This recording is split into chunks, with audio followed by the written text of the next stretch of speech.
coming. Welcome to the Oklahoma Auto Tradeshow, and good to have you guys here. My business is a part of the Oklahoma Trade, the Oklahoma Association, so I'm involved with that. Hence, them asking me to speak here at the event. We're going to be talking about your shop's 2025 online marketing plan. I know we're in February already, so that may have been planned already for you. So that's what we're going to be working on. I'm going to give just a brief outline. Welcome here. Come on in. Welcome. Sit wherever you like. I'm not going to be using a mic, so you might want to sit front farther. A bit of a plan for our session. We're going to talk a little bit about growth goals as a starting point for building your marketing strategy. Because if you don't know what your goals are, how do you build a strategy to support that? Then we're going to talk a little bit about just kind of high overview. And then we're going to get into some really tactical things. I hope to not bore you too much with technical, in-depth, but we're going to get into some really tactical things that you can be doing for your shop. And then a little bit more what to focus on. And then a Q&A, which I brought my son Miles along. He's going to be answering all the Q&A questions, since I'm sure they're going to be hard. Just a little bit about myself. So I am Daniel Burkholder. I grew up, as some of us, as you know already, some of you that were here, I grew up in Canada. My dad started an auto body shop in the 80s. So I grew up in the collision world, grew up around it, played in the shop, ended up in management up until 2023, and decided to move on, got into sales and marketing, and here I am with body shop marketing. Let's talk about your goals. I have some worksheets there on the table. You can use them, you cannot use them, whichever you like. This is, as you know, goals can help keep us inspired when times get tough, help keep us moving forward, even when you know how it is in the shop. Some days are not always easy, so our goals can help keep us pressing forward. Obviously, we're talking about online marketing today, so what are you where you need to be with your online marketing to help support those goals, to help you reach those goals? And obviously, there's different business models, and we'll get more into that later. So if you like, you can just give yourself a current snapshot of where you're at. Maybe you like to think of it as annual revenue. I have monthly revenue, average monthly revenue on the sheet. Where's your shop for average monthly revenue? Like I said, you can fill that in as annual. What's your average ROs per month? What's your severity per repair? And speaking of different business models, this one probably gets a little bit into that. What's the percentage of DRP work versus non-DRP work? Because that does affect your marketing strategy. And then, of course, the number of technicians, kind of what size is your shop at. Then the next step is to consider where do you want to go. So when you know where you're at, then you can start looking forward to where do you want to be. And I know we're talking about 2025, but I think this long-term vision needs to go past 2025. For sure, 24 months, 12 months, 24 months, where are you? Where do you want to be in the long range? So just take some time when you're building your strategy is to consider, okay, so here we are, where do you want to go? Where would you like to be? Average monthly revenue, average ROs per month, average severity. Would you like to drive that severity up? And I know that's not the online marketing part, but that's part of reaching your goals. What do you want to do with your percentage of DRP work? Do you want to drive that up? Do you want to drive that down? Do you want to add more technicians? Maybe you want to add another store, those kinds of things. And of course, I think it's always good to consider, why do we want to do this? And I know my friend Rick is speaking on the power of mindset over there. That would really fit well with this why question, because that can really, when we understand our why, that is when we can really embrace our goals. If we don't have a solid why, it can be so much more challenging in that sense. So, does your online marketing support your goals? And now let's dig into a high-level overview. We're going to talk a little bit about budget. How do you determine a budget? And there is no magical answer that I have for you today. I'm not going to be able to give you a specific percentage and say this is how much you should be allocating towards your marketing budget. There are definitely some rule of thumb, general numbers that you can work with. I'd like to work through a little bit. I believe I have this on your worksheet. If you're looking, so basically what I'd like to do is just kind of work this backwards. If you decide if you want to add another 100,000, did I go per month? Yes, I did. So if you want to add another 100,000 per month in revenue, what do you need to bring into the shop to actually reach that goal? Because that's a nice number, but if you have no way of knowing what you need to do to hit that. So the first step would be to determine what is your average severity on your ROs. And I picked a nice easy number here for myself. So if you want to add 100,000, your average severity is 5,000, so obviously then you need 20 more ROs per month to hit that goal. Let's back this up one more step then. Now, I don't know how your shop is structured. Maybe you don't write estimates. Maybe you get the car into the shop and you blueprint it and repair it. I don't know. I'm gonna keep this step in here, writing an estimate first, but if you don't do that, you can just skip right over that one. Let's say you have a closing rate of 50%, which here again, I picked a nice easy round number for my mental math. I hope you're closing higher than 50% because that is a pretty poor closing number. Let's say you're closing 50% of estimates to ROs. So as you can see here, we need 20 new ROs. That means you're gonna need to write 40 new estimates per month to be able to hit your 100,000. Is that making sense as we're backing this up, digging into what do you actually need to be doing at the shop to hit that 100,000? Now let's step this back one more. So let's say you have a closing rate of 50% from turning a call or a drop into an actual estimate. So you get that phone call and that person actually comes. You have, let's say, a 50% closing rate there. That means that you need to be generating at least 80 new leads. And I'm using the term as a lead as in somebody that stops at the store or they give you a phone call. So you're gonna need to generate 80 more leads per month to hit your 100,000 in revenue. Is that making sense how the math to figure that out? So you have to, I would say this is pretty important to figure this out for yourself because it's easy to say, okay, well we wanna hit another 100,000 per month, or you can pick whatever, it could be 20,000, it could be 10,000. But what do you have to do? What are the steps you actually need to do? And this part is where your marketing comes into play, is how are you attracting these new leads to your store? How are you getting these, and we're gonna dig deep into that here in a little bit. So here is, and I just finished telling you a little bit ago that I'm not gonna give you any specific numbers. This is not necessarily specifically from the collision industry, but across the United States. These are some recommended marketing budget as a percentage of your revenue. Now I know this industry historically has not spent a lot of money on marketing. Now I will throw this out. If your shop is on a lot of DRP programs, you are basically giving your marketing dollars to the insurance company, and they are driving leads to your store through the discounts that you're giving them.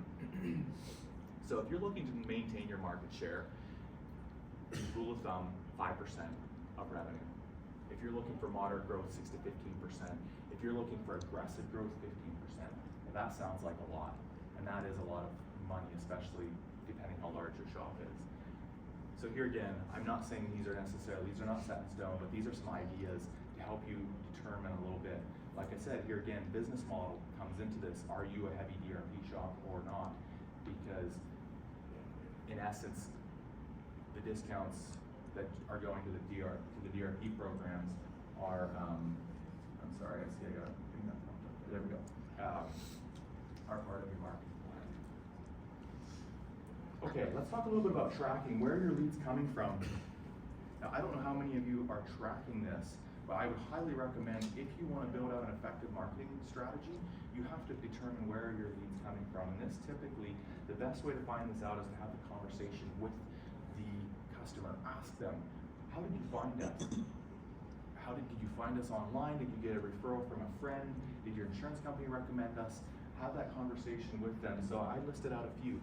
Where are your leads coming from? Are they coming from DRPs? Are they coming from your website? Are they finding you on Google? Maybe you're running a pay-per-click campaign on Facebook or Google. Ask them, where did they find out about you? Maybe you run an organic social media program, and maybe it's just word of mouth. Maybe a friend told them, maybe a family member told them.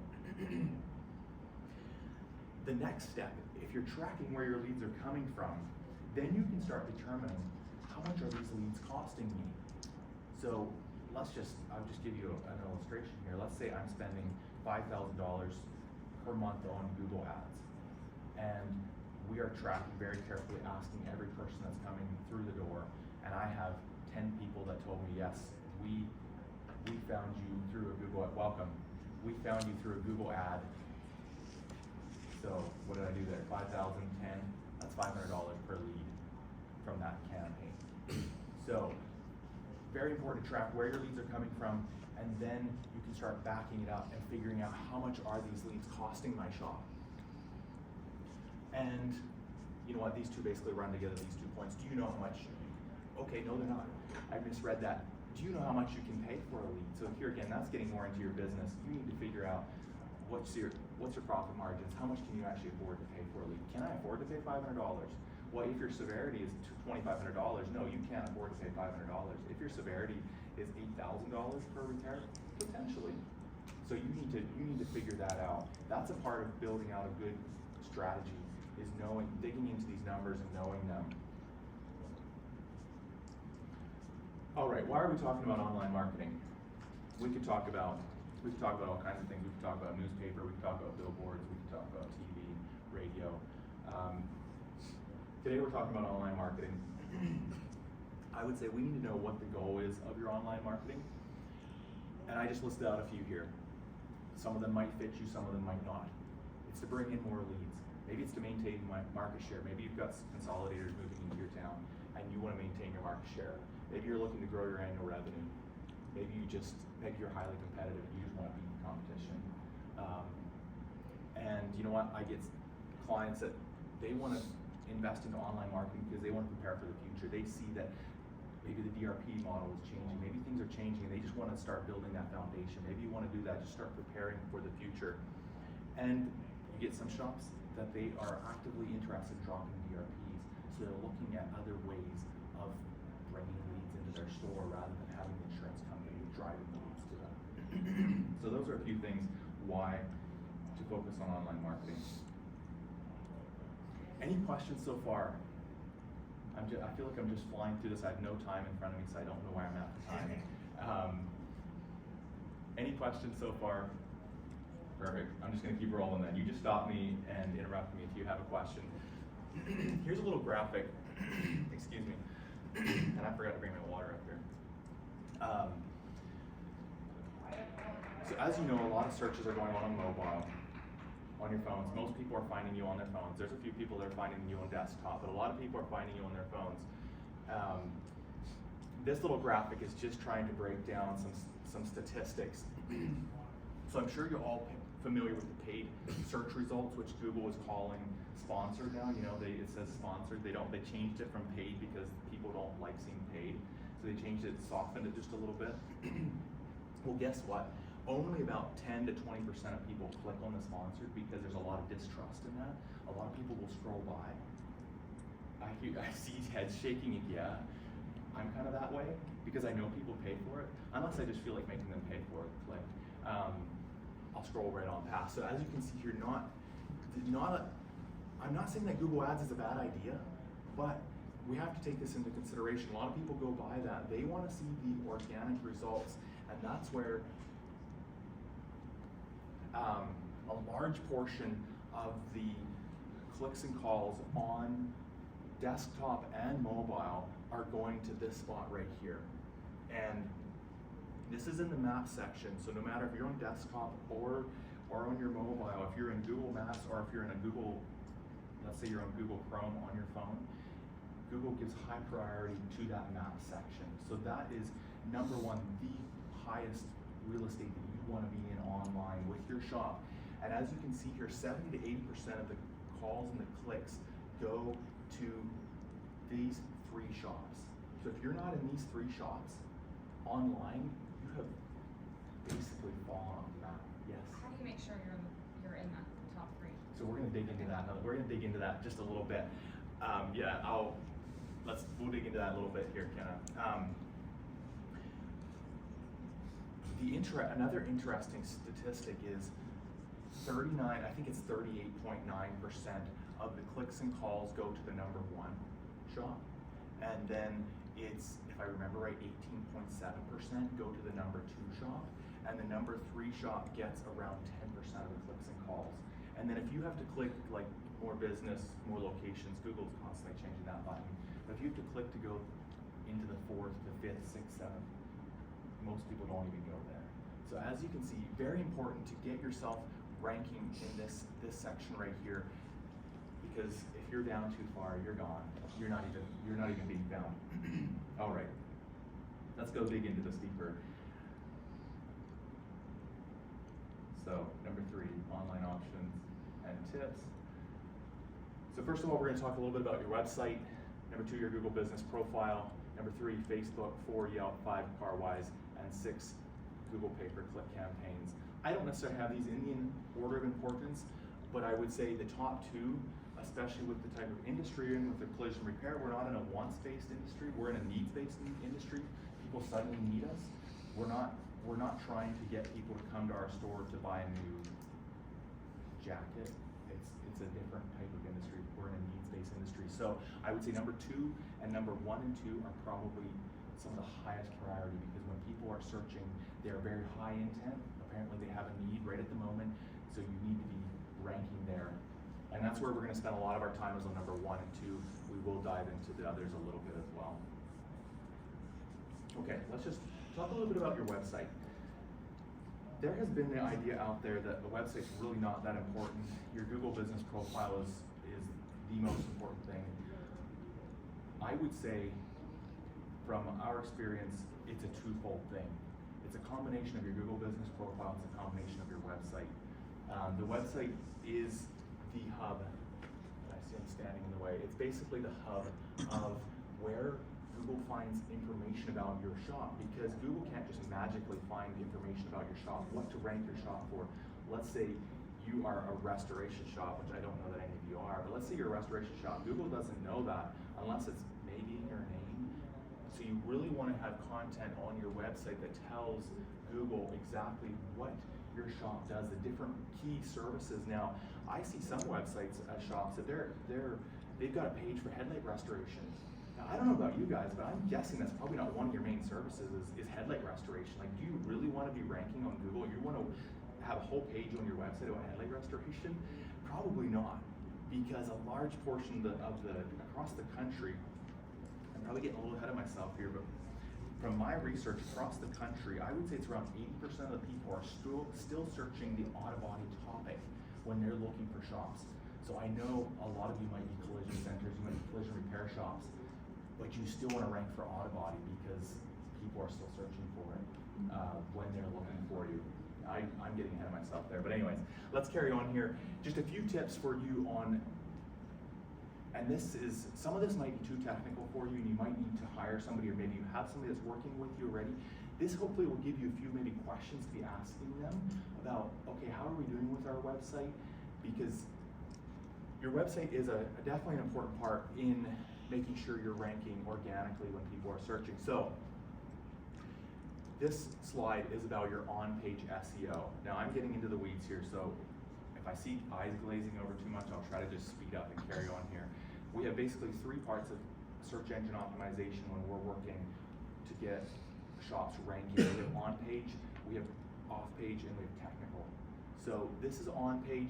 This is things like pages for your services or your main service areas. So like I was saying before, I guess if headlight restoration is one of your main revenue drivers, then have a page talking about headlight restoration, and you really should have around 500 words per page. That's what Google likes to see, is a minimum of 500 words per page on your service pages. So make sure, if headlight restoration is your thing, then have a page. Make sure there's lots of content telling people all about headlight restoration, why they should be coming to your shop, what are the benefits of the program that you have. And then make sure all your titles, your headers, your URLs, your images are all optimized for that headlight restoration on that page, and obviously through all the pages of your website. Let's go to tip number 2. And this one is about website performance. I have a QR code there that you can scan. That is just a free tool that it's actually a Google tool that you can use to plug your website's domain into and find out the performance of your website. The reason the performance is so important on your website, and as you can see here, I have a report here. It looks like I've locked out the shop. I don't even remember which shop that is.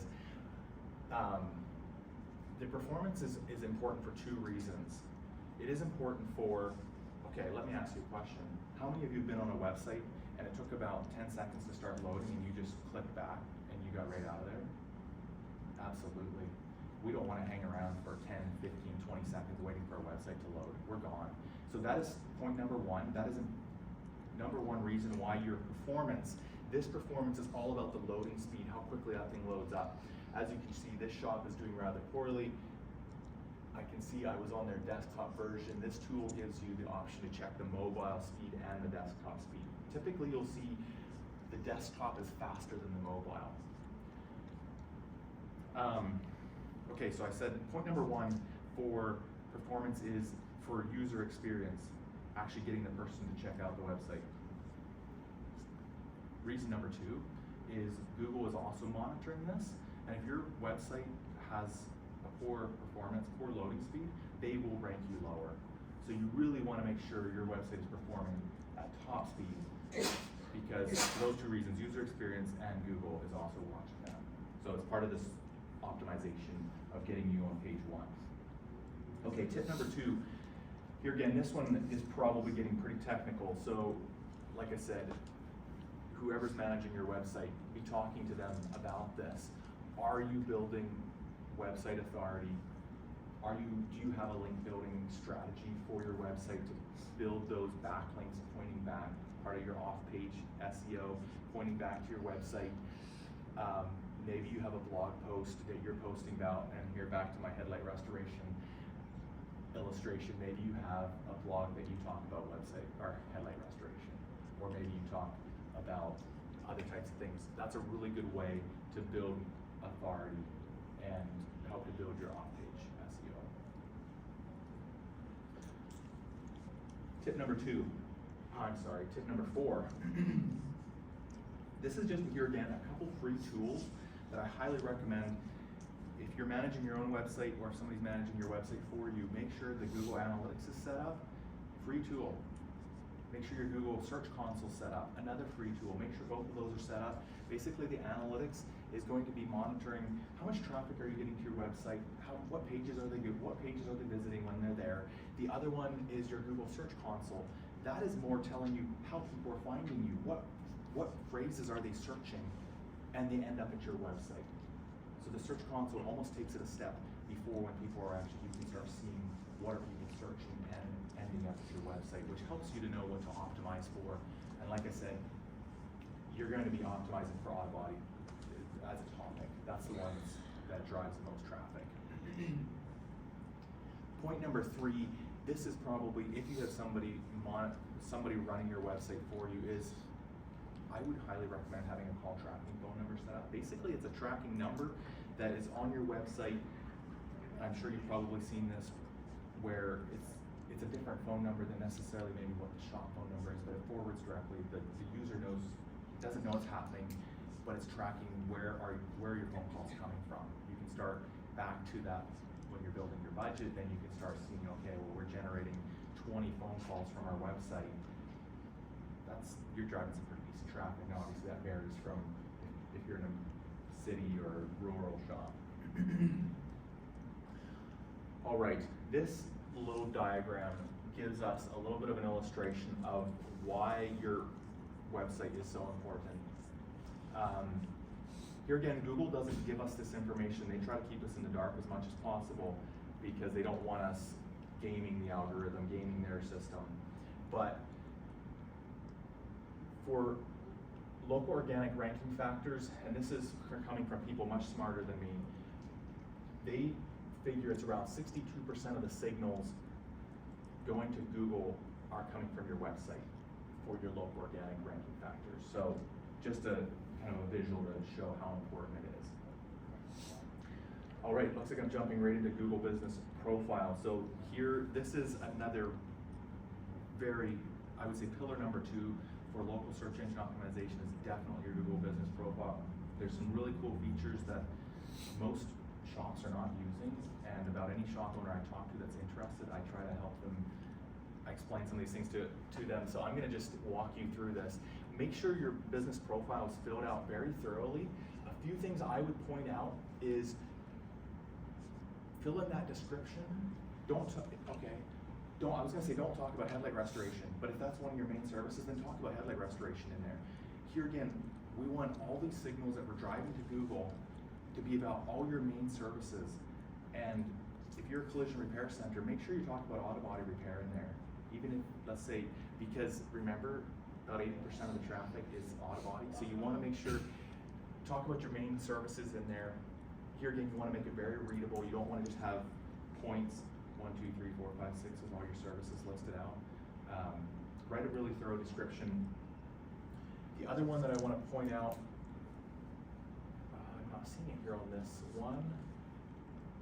Oh yes, there it is. I have an arrow pointing right to it. I'm blind. Your business category. So I see some auto body shops that they have their main business category as auto repair shop. Do you want to know what an auto repair shop is? That's a mechanical shop. So make sure, go in and make sure your main business category is auto body repair shop. You can set up secondary services. I don't know if Google calls them secondary. I think it's primary.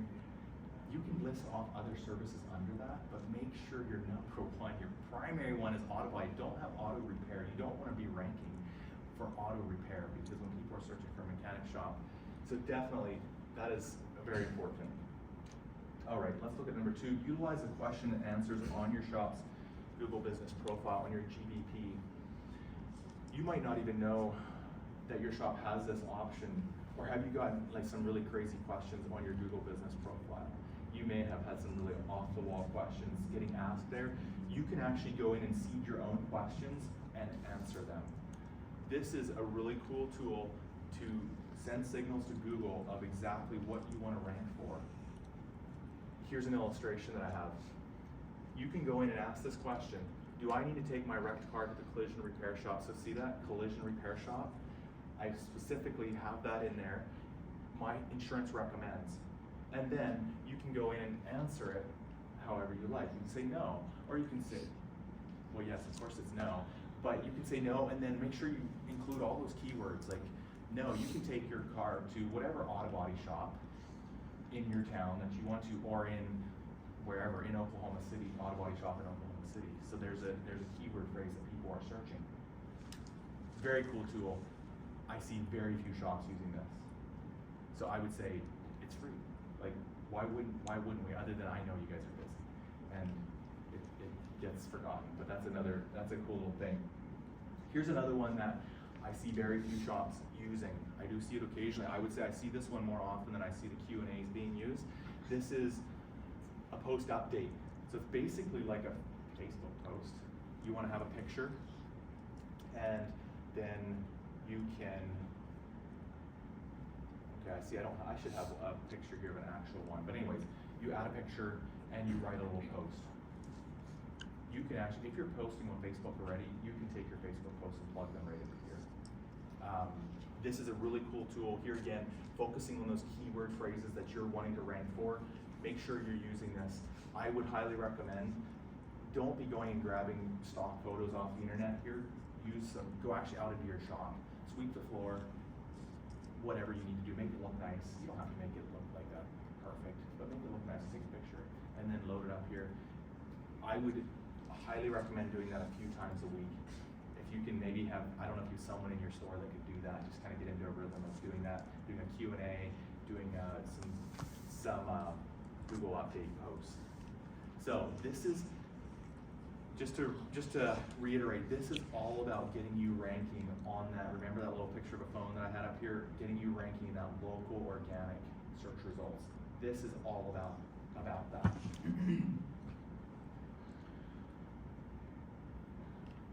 All right, tip number 4. I would say this one's not as important. I don't see this one used very often at all.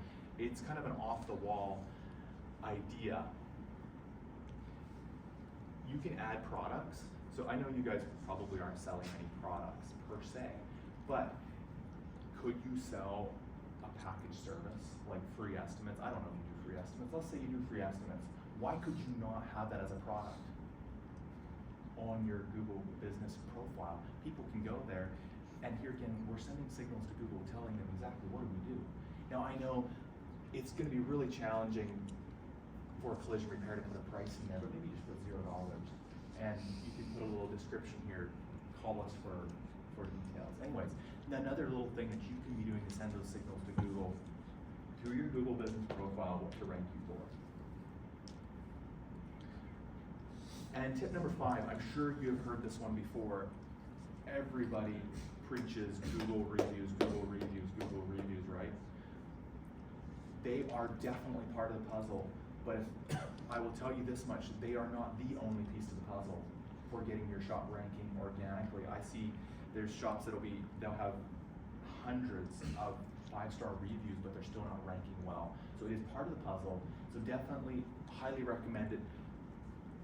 Get reviews, as many as you can, whether you do it electronically, maybe you're sending out text messages, emails after repair, post-repair to collect reviews, maybe you're just asking the person there in person saying, hey, would you be willing to?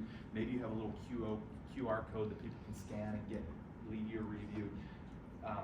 So definitely be collecting reviews as much as you can. Okay, so we're back to this little diagram of now I'm looking at this one over here. So this is showing us about signals coming from your Google business profile. And this is for ranking factors for the local pack finder. You can see here we got 32% coming from the Google business profile. Now that one's coming from your website, and here is review signals. So this would be 16% coming from reviews, and then this would be coming website. This is kind of a mixture between website behavioral signals between your website and your Google business profile. Citations is definitely coming from your website, and 6% would be, that one could be both. So as you can see here, your Google business profile is super important as well as your website. They're both really key to your local search results. Any questions around the local search results? I'm going to kind of shift away from that search engine optimization, and I'll do a Q&A after we're done. Miles, what time are we at? 9:40. 9:40. We're up. If you don't have any questions on that right now, we'll just carry on into Facebook.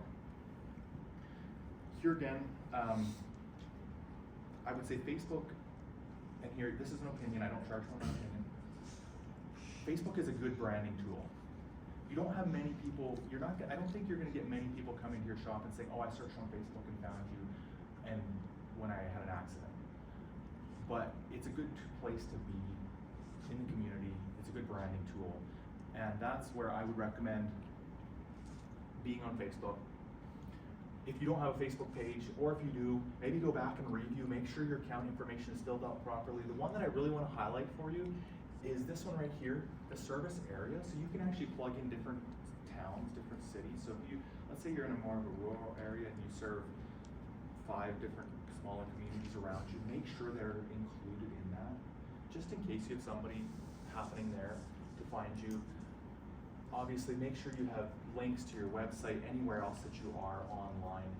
And I would say it's not a bad idea to ask for a few reviews there. here again, just in case somebody finds you there, and if you have a nice little portfolio, let's say 10 reviews, 5-star reviews, it looks good, even though they're not really important in the big scheme of things. Maybe get some friends or family to leave your reviews there. Here's a little bit about posting occasionally.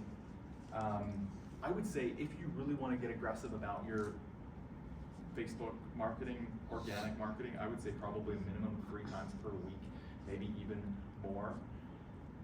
Here again, I'm a big proponent of using authentic photos of your shop. Don't be pulling stock photos off the internet and throwing them up on Facebook. It just doesn't look good. If you're trying to play a long-term branding game of your store, of building that authenticity, make sure you're using authentic photos. It doesn't need to be a professional photo shoot. Like, it doesn't have to be perfect, but I would say make it look good. Here's a little side note. SCRS has great YouTube videos that are consumer facing. You can use them on your Facebook. And if your shop's not a member of the SCRS, highly recommend it. Join the SCRS. They provide a ton of value to the industry. So that's my little plug there for SCRS. You're welcome, Aaron. All right. Moving away from Facebook, here's Yelp. I don't know, do I have any Yelp fans in the room? Ish? So I shouldn't trash talk Yelp too bad? That's okay, you can trash. Oh, I can? Okay. I personally am not a Yelp user. I never have been. So I probably can't really speak here. I'm sure they've got some great things to find good places. But I would say, even though I'm not a fan of Yelp, I would highly recommend you go in and claim your profile on Yelp. You have a free business profile there. You don't have to pay anything for it, because there are Yelp users out there. And as you can see here, it looks like I did a search in Houston, Texas.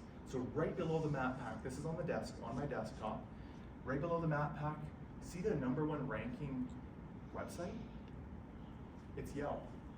You will find that across the country, when you're doing a search, and trust me, I do searches across the country, I will see this happening. You will typically have Yelp as one of the top, not necessarily the #1 website every time, but they will typically be in the top 5 to 10. They have immense domain ranking authority with Google. They have years of domain authority. So you will end up having a few odd people that will click in there because they like Yelp, they use Yelp, and if your shop hasn't been claimed, it just looks unprofessional. So claim your business profile in Yelp, add pictures, and I think maybe that's my next slide. Yeah, go ahead, add some pictures, and here again, I would say maybe just build up a little portfolio of reviews there, even though it's not as important as your Google reviews. I'll tell you that much. I would say just for those people that like Yelp, you really want to have some nice reviews sitting there to bring that social proof there when they find you. And I think that's my last slide for Yelp. You betcha it is. The next one is on CarWise, and basically making the same point that I made for Yelp. So if any of you are, I don't know if you use CCC1 or not, but if you are, go in and claim your CarWise profile, add your pictures for this reason. And it looks like I did a search in Indianapolis, and as you can see, back to my point, #1, Yelp. So we got Caliber, and then #3 we have CarWise. So here again, not as important or in the big scheme of things, but I would say it's good to have a good profile there, pictures, some nice reviews sitting there in your CarWise. And I know some of your shops have thousands of reviews in CarWise because you've been driving people there to leave reviews for many years. So that is great, even though most of the clicks are going to be going to this section right here. You still wind up with a few people digging into this. So I would say do that as well. All right, now let's talk a little bit about Google pay-per-click campaign known as Google Ads. This is not part of your organic program that you should be running for your shop. So let's say, and as you can see here, it looks like I have a screenshot of where did I do this search? I'm not even sure. It looks like I must be in Miami, Florida. I searched in my browser collision repair shop near me, and we ended up with a whole list of sponsored, and then look at that, we got Yelp. So all these shops are paying to be here. Every time I click on there, they're gonna pay for that click. So I don't know, in Miami, I don't know off the top of my head, in Miami, I'm guessing they're gonna probably pay close to probably $6 to $10 for that click, depending on the time of day and those kinds of things. So I would say, before you even consider starting a Google ad campaign, here are some things you wanna consider. The keyword research is number one. So before that campaign ever gets turned on, you have to do the keyword research. In Google Ads, they have a keyword planner, it's called. It's a free tool you can use in there.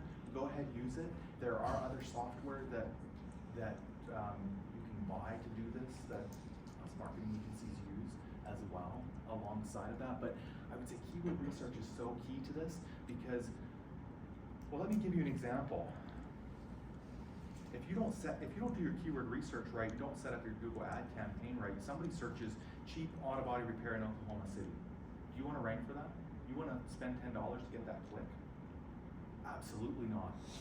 But if you don't do your keyword research, obviously I didn't even need to do keyword research to know that's a bad keyword. We call those negative keywords, and inside of the Google ad campaign, you can set up your negative keywords. You can go in there and you can say, I don't want to rank for this phrase. I don't want to rank for this phrase. Set that up, because you will be wasting thousands of dollars if you don't.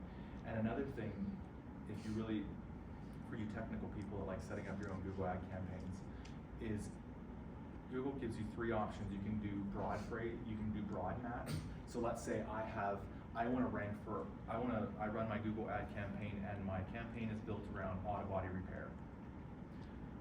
So broad match will be basically if somebody searches auto repair, guess what? They'll put me at the Google ad.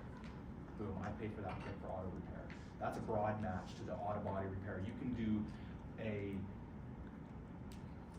now the word is missing, what do they call it? Basically where it can be, the phrase can be reworded where it be body shop repair, auto body repair, repair auto body. You can switch the words around, or you can have, I want to rank for the exact phrase that I plug in there.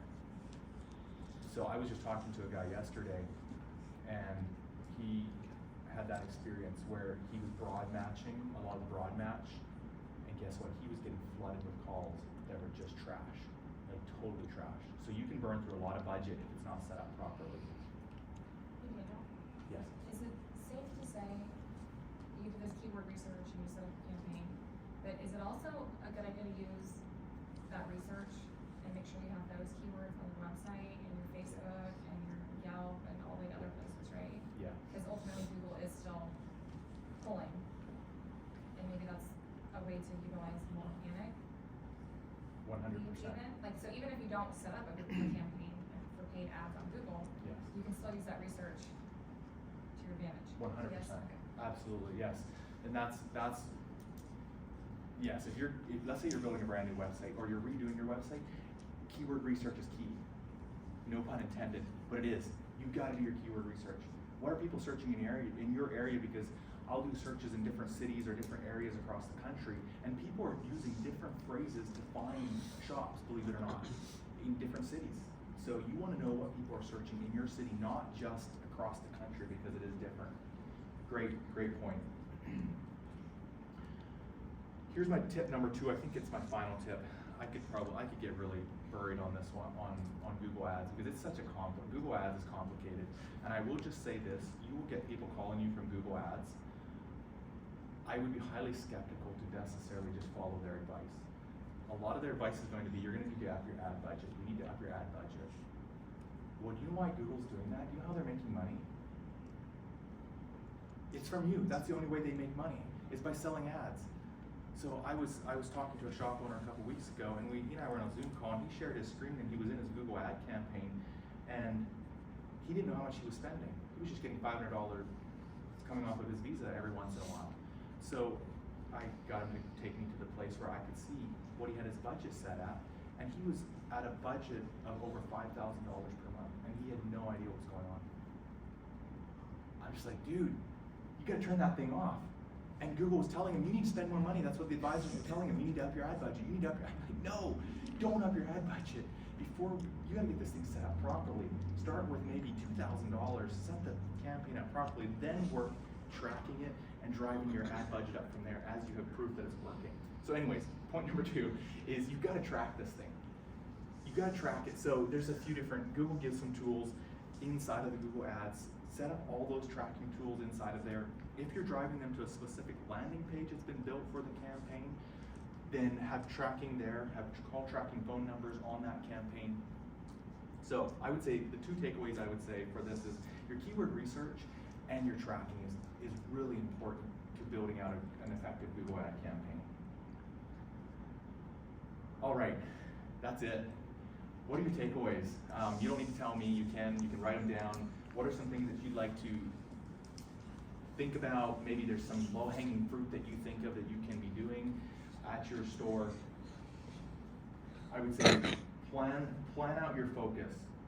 That's I would say it's so important. Think about what do you really want for 2025 and beyond, and then build out your strategy according to that for your online marketing. And it looks like I got a couple more slides here about that. Yeah. What are your top action items? Anyways, any questions?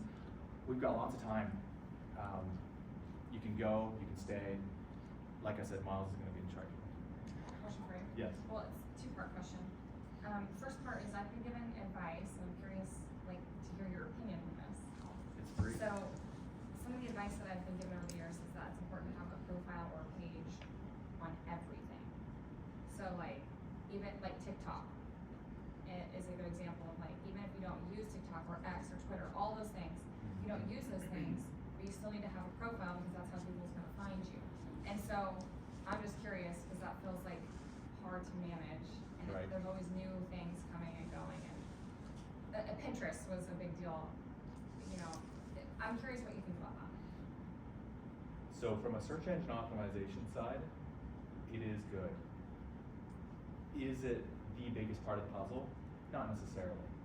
But the more information you can have across the internet, because like you said, they're out there crawling the internet with their bots, and the more information you can have out there, the more profiles, the better it is. Now I will say this, in our world we call it the NAP. It's your name, your address, and your phone number. If they are just, let's say a capitalization is different, they will pick that up. So I see it all the time where I'll run a report on a shop and my software will go in and pull in all this information and list it all out for me.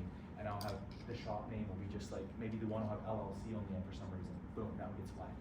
Or they'll have, the one will be, yeah, they don't capitalize it, or they have a little asterisk or something, just one little change, one character difference, and boom, it gets flagged. So it doesn't do you any good. So it is important, if you're having all those profiles across. Well, I'm a great example of that because we have Ann, you know, Auto Body Ann Collision Repair. So Someone we put a type little Ann or symbol. we have a symbol. I'm sure that's how. 100%. So Google's basically, it's not doing you any good unless it's all the same. Okay, so it can connect Yes. all together. Okay. I had that slide that showed the citations. Okay, there it is. So like I said, it's part of the puzzle. Okay, so both of them are ranking around 7%. Basically, this is where Google goes in and pulls in all the information they can find about you on whatever website, whether it's TikTok, CarWise, Yellow Pages, Brown Pages, Blue Pages. There's all these online directories. Data Axle. They call those citations. So as you can see here, it's part of the puzzle. So don't stress out. But we do, for our clients, we do try to keep their citations cleaned up. We have software that you can run that we don't have to manually go and do this all, but there's software that we can run to clean up. Data Axle is a good one. If you want to do it yourself, go to Data Axle and plug in all your information that you're going to probably have to pay them. I forget, I don't even know how much it is. And they will broadcast all that stuff out onto the internet, onto online directories for you. So dataaxle.com, I think it is, we use that one for our clients. There's other ones like that. So I don't know, did I answer your question? Yeah, one of them. My next question. Sorry, I get to rambling. That's okay. That's really good information. So thank you. If you're starting a shop from scratch, like, what would you say, like, if you could give us like 3 things that you think would make the biggest impact today, what would they be? Like, just to grow leads and to grow revenue, Yes. I guess. So are you talking about leads tomorrow, or are you talking a long-term strategy? Like, I don't know, I'm just open-ended, like, Okay. like you gave us a lot of things to think Yes. about, but what, like, where would you focus? where would I put my focus? If I was starting a brand new shop tomorrow here in Oklahoma, let's just say I'm opening a shop right here. Okay. I guess I would probably look at it, I would need to break it down. Long-term strategy and short-term strategies. It's kind of how I like to break this down. So long-term strategy is going to employ your Google business profile. And that's part of your short-term strategy as well. So get that thing optimized, start post updating, especially if it's a brand new profile. The more information you can keep throwing at that thing every day, get collecting reviews, those kinds of things, man, do it, like do it. That would be part of my get-go strategy and part of my long-term strategy. Alongside that would definitely be a website. It doesn't have to be a $10,000 website. You can get a couple $1,000 website. I would say be cautious. I would recommend we use WordPress. So if you're getting a website built, I would highly recommend it from WordPress. As far as search engine optimization, that is the #1 platform. Just have a simple one built. You can always add pages. You can always grow the thing. But if you start with a nice simple website, let's say a couple $1,000 website, you don't have to start out with a $10,000 website. That would be part of my long-term strategy. I would say if I had the budget, I would start playing with the Google Ads. I would probably start with something like maybe $500 per month. That's pretty small, especially in the Oklahoma City market. Let's say I was in Miami, where I am from, up in Oklahoma here, up in the corner. A $500 budget would probably be plenty. If I had the budget, I would probably start playing with that and optimizing it. So I don't know. That's kind of what I would do is Google business profile, and I would obviously set up Facebook. That would be probably my #1 go-to. Website and Google Ads. That's part of my short term. If a shop is counting on Google Ads as their main long-term play, I don't think that's a good strategy, personally. I think it's part of a shorter term strategy. Anyway, that's my opinion. Thank you. It's free. You want any more opinion? Any other questions? If you don't have any, that's cool. I hope you got some value. Yeah, we did. A lot to think about. Appreciate your time. Yeah, absolutely. My pleasure. I know it's something that historically shops haven't spent a lot of money on yet. But I think times are changing. I'm not trying to scare, and this is not a scare tactic, but I think times are changing. I think models are changing, DRPs are changing, OEM stuff. It's just, we got a lot going on in the market. I think this is something to consider for sure. All right, well, great having you guys. Thank you. Thanks, Dan. Yeah, you're welcome.